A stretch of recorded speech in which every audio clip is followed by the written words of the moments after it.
Hey guys, so me and Mike are live. We're excited. You're all down in the mezzanine right now, at least all of our realtor family. There's a ton of them down there. There's a couple hundred, at least thousands of people here. Yep. We're at the business conference. We won't tell you which one, but you know which one. So we come to a conference, and we go to a lot of conferences in our profession for different things that we do, of course in the real estate profession specifically. And he and I have both been in the world where we went to conferences for other purposes. And one thing that we've noticed about conferences is that they all tend to carry the same type of myths. Mm-hmm. So we wanted to discuss those. Right. Everybody thinks that these conferences are nothing but like a big party and a big hookup. That's furthest from the truth, because these events are so closely scheduled that if you want to go out and get hungover and be drunk until 3 o'clock in the next morning and then try to hit these events that are back to back to back, you're just wasting your time because you're not getting the most out of it because you're all drunk and hungover. I can say that from past experience. I quit drinking in 2016. I used to go to these conventions prior to my sobriety, and I was the same way. I'd be drinking every single night, and that's the way it was. But there's really, not everybody does that, and a lot of people are drunk with knowledge because they offer all this to you, to the realtors of Missouri and everybody else, that, hey, you know, if you don't take advantage of it, you're the one that's missing out. Right. Well, so one thing that he points out that is exactly right is that you may have a few people having drinks, and again, that's not the point. It's not like people don't drink at the get-together here, but the idea is that if we are getting intoxicated, the thing that we get intoxicated on is my ability to discuss things about real estate with people that are real estate specific in what they do. So the things that blow Mike's mind wouldn't even affect my buddy back home that he and I play darts together or whatever. Right. It's not a subject he wants to talk about. But things that are stupid little things in real estate and a boundary line dispute or whatever is something that we just relish in those conversations. And it's a little easier to sit down and talk with somebody who's not in direct competition. And again, we as association members always get together and collaborate over competing. It's a friend of mine uses that phrase, and I love it. Right.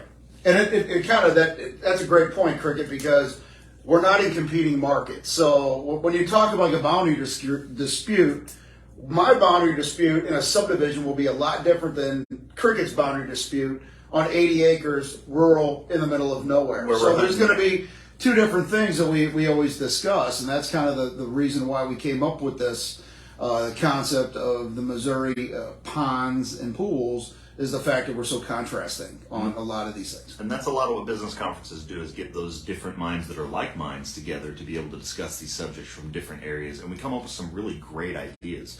So again, we get intoxicated on knowledge, man, seriously. One thing that people tend to point out is that they can't go to business conference because they're just too busy to go to a conference, right? Yeah. And what's your take on that as far as the busyness? Yeah, the busyness, there's a difference. I've always said that. There's a difference between being busy and being productive. You know, you can go into your office and you can sit in there for 8 hours and do fake work, whatever you want to do. Or you can do 4 hours of productive work and be done with your day. It all really depends on, you know, what do you consider busy, because there's a difference between busy and productive. I would rather do 4 hours of productive work than 8 hours of just busy. You know, I'm so busy doing this, but what are you really doing in those 8 hours? So you kind of have to take that away. And also, you can never be too busy to gain this knowledge to take back to your clients, because there's a lot of these topics, emerging issues, things that are coming out with forms, different residential things, such as the medicinal marijuana discussion that we had this afternoon, that you can take this recreational, right, that you can take back to your clients. And this is knowledge, because you want to set yourself apart from the other agent, and if you can do that by the knowledge that you bring, that's really what it's about. So you really have to be, I think Zig Ziglar and Tony Robbins and all these motivational speakers always talk about, you need to be a student of your craft. So when we come to these things, yes, we have a good time. Yes, we have great food and we get to network and do all that fun stuff. Don't get me wrong. But when it comes time down for business and these breakout sessions and these committee sessions and these open forums, it's amazing. It really is. So there's been some great takeaways from this this conference this year too. And I like to use an analogy when it comes to whether or not you're too busy, right? Right. In my own home, right? I don't keep a magnificently spotless home, but I obviously don't live in a mess. And the idea is that I'm never too busy to clean up after myself and to clean my home and to keep track of the things that I want to keep in order within my home. Right. So as long as I'm comfortable, that's the idea. And everybody's level of comfort is different. But one of the things that helps me to remember what's important is that in order to stay as busy as I am, right, in order to have trash to clean up, I have to have lived in the home and made the mess to some degree, right? Sure. So obviously in this business, it's important to have both sides of that coin to where you are working on the studying aspect of business. And one thing I've found is that one of the things that makes me so busy is planning going to a business conference. You know, every time you try and take a vacation, the first thing that happens is that you start to wrap up the business that you've been working, and that generates more business. So by the time that you get on vacation, you've literally got to hire an assistant to handle your business while you're gone. Right. So that's what's going to generate more business for you. So literally, if you were to say that you're too busy to go to conference, you've got it backwards. You need to go to conference so that you can stay focused and busy and bring, as you mentioned, relevance back to your industry, to your own business, to your association, to your your business partners, and to your brain trust, your friends back home that you work with. Absolutely, and the networking that you get from these events are absolutely phenomenal as well, because you're at the Lake of the Ozarks. I'm in St. Louis, so if I have a buyer or a seller, I'd rather give them to somebody that I know, because you've built that organic connection with somebody, and that's huge. And then, especially because you bring that back to your client, because you want that person that you refer the business to be an extension of yourself. Right. So you want your person that you're going to refer them to have that same business principles, that same knowledge as you. So it does give a really, really good boost to your business, because you have people throughout the state that are like-minded that you can give that business to. So there's been a lot of good takeaways from that, and the years that I've been going to conventions, even when I was with Exit Realty years ago, I still have those friends, and if I need somebody, I can refer business to those people too, because I've had that and I've built that organic relationship with them over the years. And it's the same thing with these. Every time we come to these events, the relationships and the people that you meet get stronger and stronger, because it is like a family reunion when we come to these, and it's amazing, and it's great to see these people, and we really look forward to these events all the time. Yeah, I had another agent mention to me once, but based on the business conference, that she said some people can tell you they can find you an agent in any zip code to take care of you. I'll tell you that I already know an agent in every zip code that can take care of you. Yeah. That's a pretty smooth line, I gotta say. Not mine. I stole it from Lynn, or one of those smart people. Yeah. So what was the last one? Cost. Yeah. The big myth is I can't go to business conference. Stuff just costs too much. Okay. That's, for some people that may be okay. Well, What's the registration fee for business conference? Zero. Right. There's no money that you have to pay for these events, because let me tell you the reason why. When you pay your yearly dues to Missouri Realtors, you're paying for these events. These events aren't free. They're also covered by affiliates and other sponsors, which is fantastic. But if you look at it from the nuts and bolts perspective, when you make your payment to your local board, there's a section that goes back to Missouri Realtors. So you'll see that portion of it. So you're actually paying for these events. So if you're not going to those events, that's your own problem, because you've actually paid for it. Also, if you go out to Missouri Landing when they announce these events, there's a portion that you can look and put in for a scholarship. So there's scholarships available with money from Missouri to get you here. So that's kind of a misnomer that you don't have the money, because you've already paid for it in a way. Also, these are a tax write-off too. You could write this off as your taxes. He's not a tax professional. No. Don't take his consultation. Yeah, it was my understanding that there would be no math. So I just want to put that out there. Yeah. We're good with disclaimers. So what he points out, of course, the basic myth that we're busting is that the business conference is, at least with the Realtor Association or with our associations, the business conference is generally at no cost. The extras are literally that. They're extras. I paid some extra money to go to the inaugural tonight and get dressed up and go have a nice drink and go have a nice dinner and get to celebrate the inauguration of the new executive committee, right? Yeah. So that's important to me, and it's one of the reasons I go. But of course, that extra is not a requirement. So you do have costs to go, but I would point out that it costs you so much not to go to business conference. I've been in business since 2017. I've been to all the business conferences in Missouri except for one, and I've netted on average $1 million in real estate transactions every year from people that have been referred to me, because again, that lady doesn't just find an agent at the lake, she already knows an agent.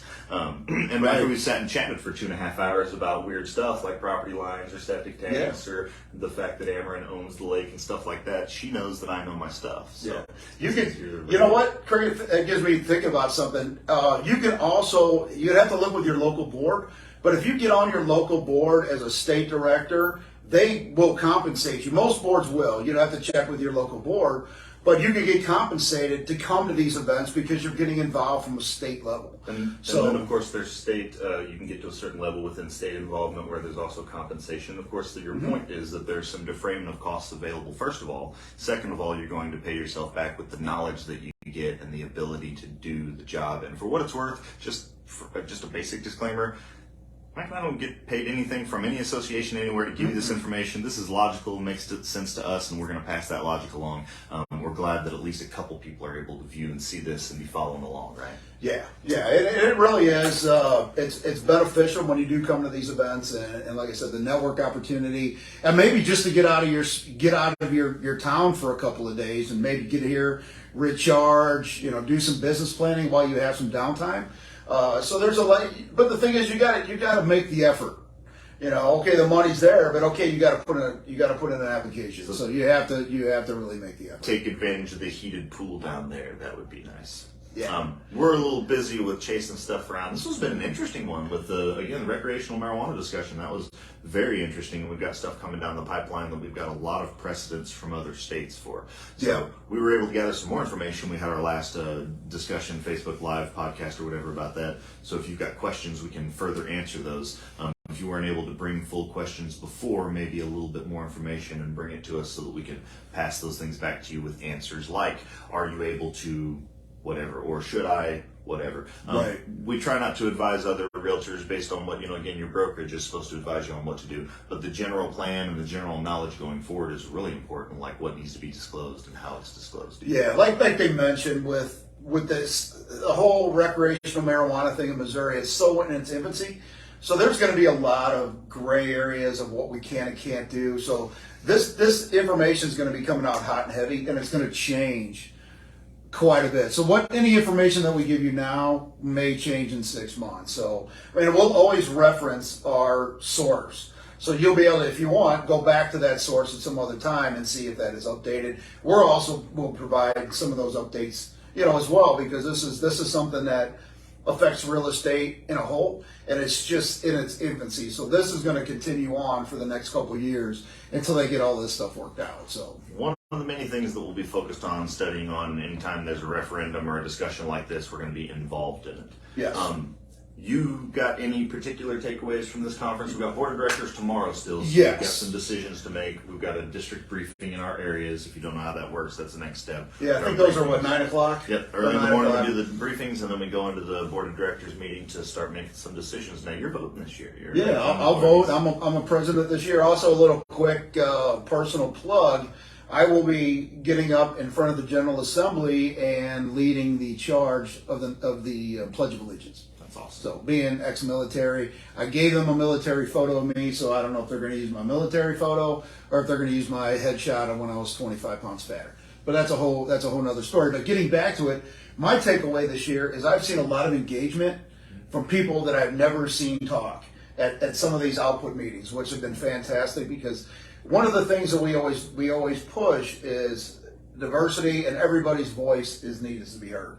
And I think at this conference, I've seen more people speak up on what they're interested in and feeling their vibe on how they're feeling about this stuff. So I think that is amazing, because every voice needs to be heard. Maybe not agree with it, but let's have that spirited debate on why you don't agree with it. I agree with it. I think that's the basis of it, is that we can go ahead and disagree on something and have a spirited conversation, but at the end of the day, we're doing what's best for our clients and for our associations.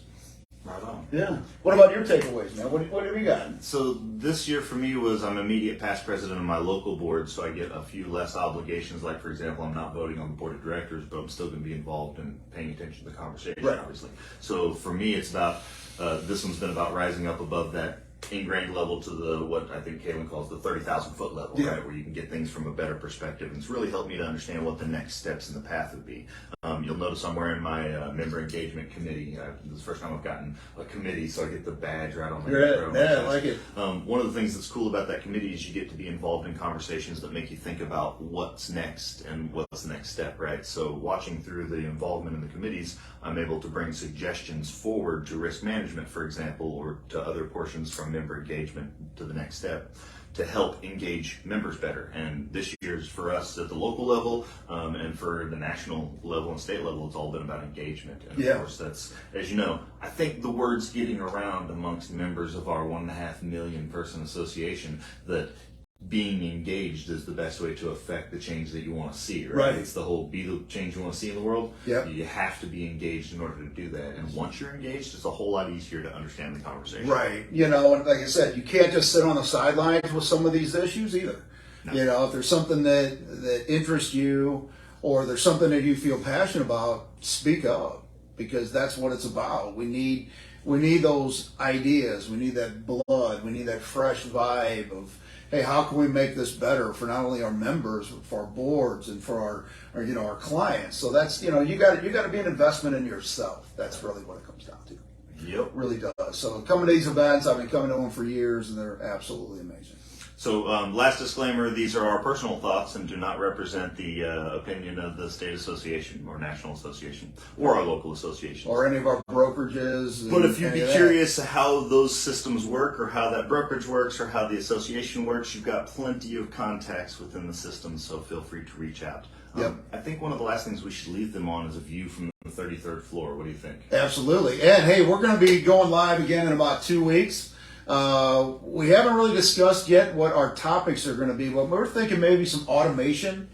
Remember, because you know, before you know it, spring's going to be here, and I seen an advertisement for a lawnmower that runs off GPS. You don't even have to do it; you just connect it from your phone. So those things will blow your mind. Yeah. And so I think we're going to talk about some automation stuff, maybe. And the efficiency that comes with automation. You can reduce your electric bill by X amount just by installing a Nest system. They've got the stats. Yeah. Because you know, I don't know if anybody has seen the first Terminator. So this is all Skynet stuff. So Skynet eventually is going to take over and, you know, whatever. Yeah, but it's going to be a good talk. And some of us will assimilate into the collective, and some of us will not. Yeah. So we'll talk about that. Too much. All right. Thanks. See you guys later.